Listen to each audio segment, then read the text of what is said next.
Hi, everybody. I took a long nap, a real long nap, and I'm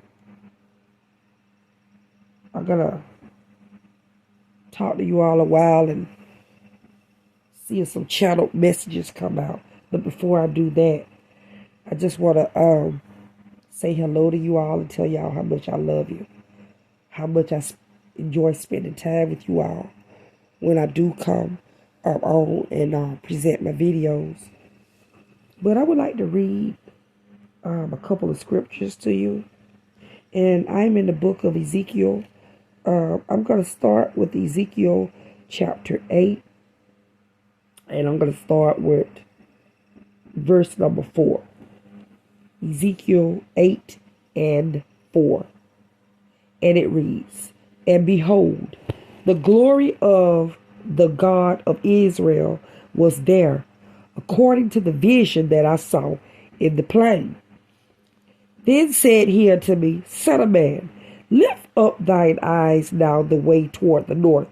So I lifted up mine eyes the way toward the north, and behold, northward at the gate of the altar, this image of jealousy in the entry. He said furthermore unto me, Son of man, seest thou what they do? Even the great abominations that the house of Israel committeth here, that I should go far off from my sanctuary. But turn thee yet again, and thou shalt see even greater abominations. And he brought me to the door of the court, and when I looked, behold, a hole in the wall. Then he said unto me, Son of man, dig now in the wall. Behold, a door. And he said unto me, Go in, and behold the wicked abominations that they do here. I mean, everywhere you look, abominations after abominations after abominations. Let me tell y'all something. I can say it then. I've said it before. I said it then, and I'm going to say it now. We do a lot when we're young, and we think it's funny, and we think it's cute. We raise our children in the same way. But then our children grow up, they have children.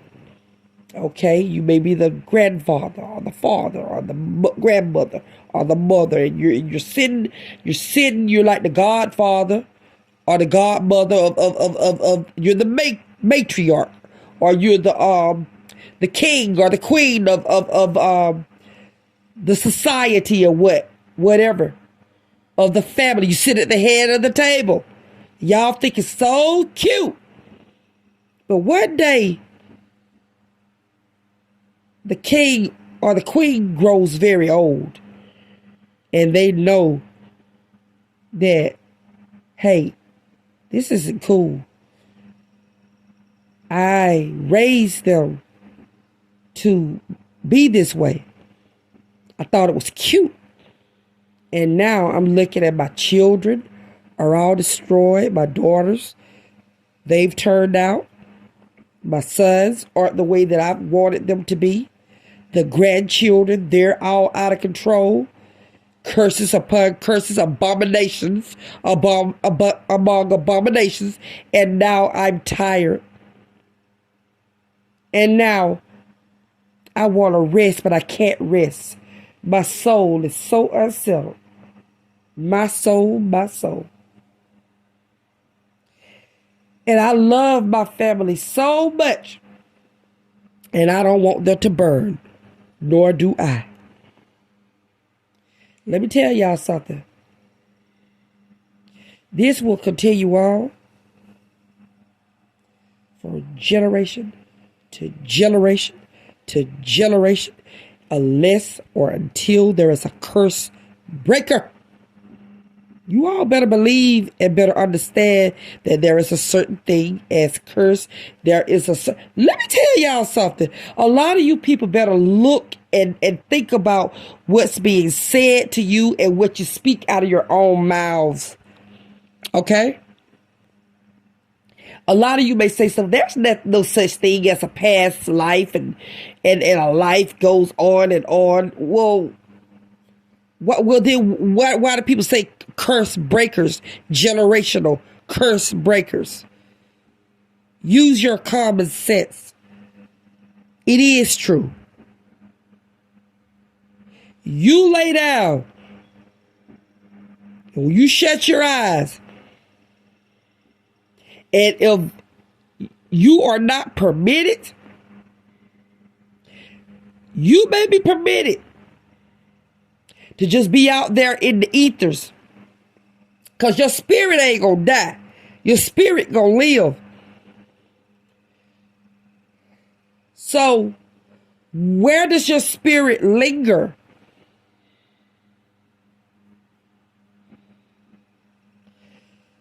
So I think what the Lord God does, he will allow you to go into another lifetime to try to get it right.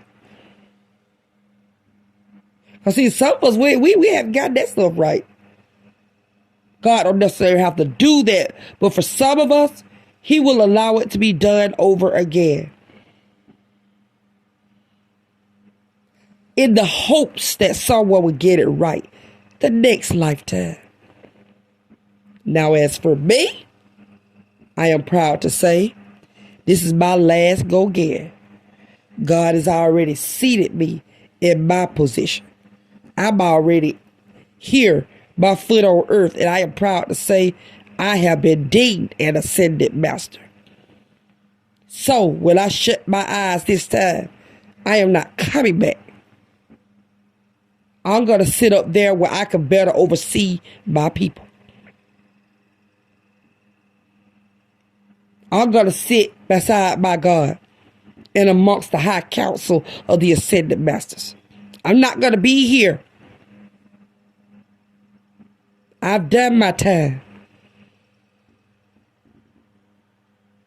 I've done my time.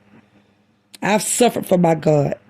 And I enjoy walking right now, serving God, serving his people.